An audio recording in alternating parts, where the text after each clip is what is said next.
सोचो, एक ऐसा लड़का जिसने अपनी आंखों के सामने अपना परिवार खो दिया, और कुछ साल बाद वही लड़का दुनिया के सबसे तेज धावकों के साथ एक ही ट्रैक पर खड़ा था। उसके पास न कोई बड़ी सुविधा थी, न कोई बड़ा नाम, बस एक जिद थी, मुझे हारना नहीं है। उस लड़के का नाम था मिल्खा सिंह। 1947 देश आजाद हुआ था, लेकिन लाखों लोगों की जिंदगी में आजादी के साथ तबाही भी आई थी। मिल्खा सिंह का परिवार भी उस दर्द से बच नहीं पाया। अपनों को खोने के बाद मिल्खा किसी तरह भारत पहुंचे। वो सिर्फ एक बच्चा था, लेकिन जिंदगी ने उसे बचपन जीने का मौका ही नहीं दिया। भूख थी, गुस्सा था, दर्द था, और शायद यही दर्द आगे चलकर उसकी सबसे बड़ी ताकत बनने वाला था। एक समय ऐसा भी आया जब मिल्खा गलत रास्ते पर जाने के करीब थे, लेकिन फिर उन्होंने सेना में जाने का फैसला किया, और यहीं से उस लड़के की जिंदगी बदलने लगी। एक दिन दौड़ते हुए उनके अंदर कुछ ऐसा जागा जो फिर कभी शांत नहीं हुआ। अब दौड़ उनके लिए सिर्फ दौड़ नहीं थी, वो अपनी पुरानी जिंदगी से भाग रहे थे और एक नई जिंदगी की तरफ दौड़ रहे थे। सुबह का अंधेरा, खाली मैदान, थका हुआ शरीर, लेकिन मिल्खा रुकते नहीं थे। शरीर कहता था बस कर, लेकिन दिमाग कहता था एक राउंड और यही फर्क था मिल्खा और बाकी लोगों के बीच। फिर वो दिन आया जब मिल्खा सिर्फ भारत के धावक नहीं रहे, उन्होंने कॉमनवेल्थ गेम्स में भारत के लिए इतिहास रच दिया। लेकिन असली परीक्षा अभी बाकी थी। रोम ओलंपिक्स 1960, 400 मीटर की रेस, दुनिया के बेहतरीन धावक सामने थे, और ट्रैक पर भारत का एक ऐसा आदमी खड़ा था जिसने अपनी जिंदगी की शुरुआत ही दर्द से की थी। गन चली, मिल्खा दौड़े। पहले कुछ सेकंड में उन्होंने जबरदस्त शुरुआत की, फिर आखिरी मोड़ आया और तभी उन्होंने अपनी पूरी ताकत लगा दी। वो दौड़ रहे थे, लेकिन शायद उनके दिमाग में उस वक्त पूरा अतीत दौड़ रहा था। वो बच्चा, वो परिवार, वो दर्द, वो भूख और वो सपना, भारत का नाम दुनिया के सामने ऊंचा करने का। मिल्खा पूरी ताकत से दौड़े, लेकिन मेडल उनसे कुछ ही दूरी से छूट गया। वो चौथे स्थान पर रहे, मेडल नहीं मिला। लेकिन उस दिन दुनिया ने एक ऐसे इंसान को देख लिया था जो हारकर भी करोड़ों लोगों का हीरो बन चुका था, और शायद इसी वजह से उन्हें एक ऐसा नाम मिला जो हमेशा उनके साथ रहने वाला था, द फ्लाइंग सिख।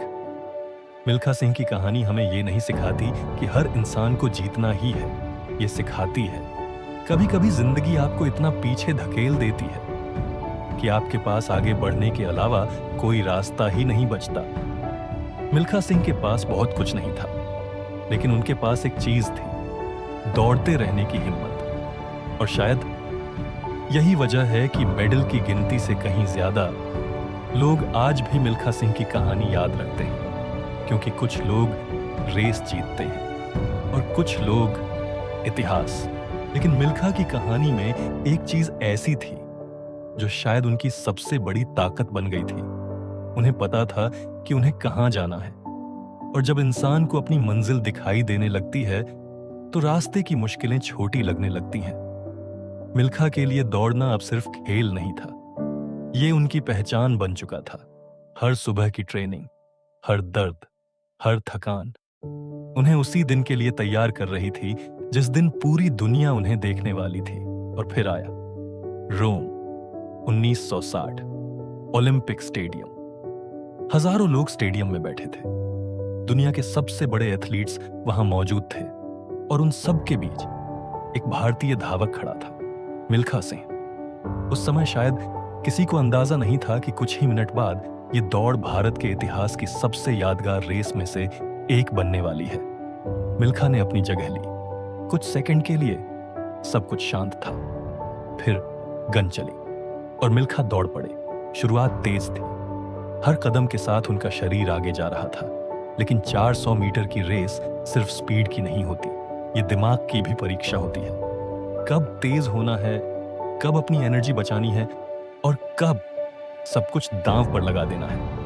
मिल्खा आखिरी हिस्से में पूरी ताकत लगा रहे थे, लेकिन फिनिश लाइन के पास कुछ फ्रैक्शंस ऑफ अ सेकंड ने पूरी कहानी बदल दी। मिल्खा चौथे स्थान पर रहे। उनका ऑफिशियल टाइम था 45.6 सेकंड सोचो, आपने अपनी पूरी जिंदगी लगा दी। आप पोडियम के इतने करीब पहुंचे, लेकिन मेडल फिर भी हाथ नहीं आया। उस पल शायद हार सबसे ज्यादा चुभी होगी। लेकिन यही एक बात समझ आती है, कभी कभी जिंदगी में सबसे बड़ी हार वही होती है जो आपको सबसे ज्यादा मजबूत बनाती है। मिल्खा के पास उस दिन ओलंपिक मेडल नहीं था, लेकिन उनके पास एक ऐसी पहचान बनने वाली थी जिसे आने वाली पीढ़ियां भी याद रखने वाली थीं। भारत में लोग उन्हें देखने लगे, एक ऐसा एथलीट जिसने बिना किसी आसान रास्ते के दुनिया के सबसे बड़े मंच तक खुद को पहुंचाया था। लेकिन उनकी कहानी अभी खत्म नहीं हुई थी, क्योंकि कुछ साल पहले तक जिस इंसान के पास अपने भविष्य की कोई गारंटी नहीं थी, अब वही इंसान दुनिया के बड़े ट्रैक्स पर भारत का नाम लेकर दौड़ रहा था। और यही चीज उनकी कहानी को खास बनाती है। उन्होंने अपनी परिस्थितियों को अपनी पहचान नहीं बनने दिया। उनका अतीत कह रहा था, तुम बहुत कुछ खो चुके हो, लेकिन उनका दिमाग कह रहा था, अब जो बचा है उससे कुछ बनाना है। यही सोच धीरे धीरे उनकी सबसे बड़ी ताकत बन गई। और शायद यही लेसन आज हमारे लिए भी सबसे जरूरी है, क्योंकि हम अक्सर अपनी जिंदगी की शुरुआत को देखकर अपना पूरा फ्यूचर डिसाइड कर लेते हैं।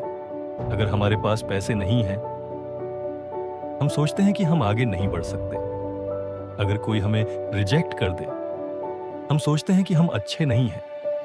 अगर एक बार फेलियर मिल जाए, हम मान लेते हैं कि हम उस काम के लिए बने ही नहीं हैं।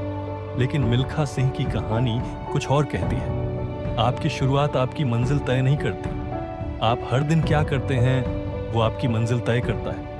एक दिन की मेहनत शायद आपको नहीं बदलेगी, लेकिन वही मेहनत अगर महीनों और सालों तक जारी रहे, तो एक दिन लोग पूछेंगे, ये इंसान इतना बदल कैसे गया। मिल्खा सिंह ने भी यही किया। उन्होंने एक दिन में खुद को महान नहीं बनाया, उन्होंने हजारों छोटे छोटे दिनों में खुद को बनाया। हर सुबह उठकर, हर बार थक कर भी, हर बार अपने शरीर की सीमा को थोड़ा और पुश करके। और यही असली मेंटल टफनेस है। मेंटल टफनेस का मतलब दर्द महसूस न करना नहीं है। दर्द महसूस होगा, थकान होगी, डर भी लगेगा, लेकिन फिर भी आप आगे बढ़ेंगे, क्योंकि आपको पता होगा कि रुकने से आपकी जिंदगी नहीं बदलेगी। और शायद इसी वजह से मिल्खा सिंह की कहानी सिर्फ रनर्स के लिए नहीं है, ये हर उस इंसान के लिए है जो अपनी जिंदगी में कुछ बदलना चाहता है। अगर आज आप जीरो पर हो, तो इसका मतलब ये नहीं कि आप हमेशा जीरो पर रहोगे। अगर आज कोई आपको नहीं जानता, तो इसका मतलब ये नहीं कि कल भी कोई नहीं जानेगा। और अगर आज आपकी जिंदगी मुश्किल है, तो इसका मतलब ये नहीं कि आपकी कहानी का एंडिंग भी मुश्किल ही होगी, क्योंकि कहानी तब तक खत्म नहीं होती जब तक आप खुद हार मानकर रुक नहीं जाते। मिल्खा सिंह ने हमें सिर्फ ये नहीं सिखाया कि तेज कैसे दौड़ना है, उन्होंने ये सिखाया कि जब जिंदगी आपको पीछे धकेले, तो कभी कभी आपको और ज्यादा ताकत से आगे दौड़ना पड़ता है। और शायद इसी वजह से उनका नाम सिर्फ रिकॉर्ड बुक्स में नहीं है, वो लोगों की यादों में है। क्योंकि कुछ लोग मेडल जीतते हैं, कुछ लोग रेसेस जीतते हैं, लेकिन बहुत कम लोग ऐसे होते हैं जो अपनी पूरी जिंदगी को एक कहानी बना देते हैं। और मिल्खा सिंह ऐसे ही इंसान थे। एक आदमी, एक दौड़, एक सपना और एक ऐसी कहानी जो आज भी लोगों को दौड़ते रहने की वजह देती है। क्योंकि मंजिल कितनी दूर है, ये हमेशा आपके हाथ में नहीं होता, लेकिन आप अगला कदम उठाएंगे या नहीं, ये हमेशा आपके हाथ में होता है। यही थी मिल्खा सिंह की कहानी, और यही है माइंड कथा, जहां हम सिर्फ कहानियां नहीं सुनते, उनके पीछे छुपी सोच को समझते हैं।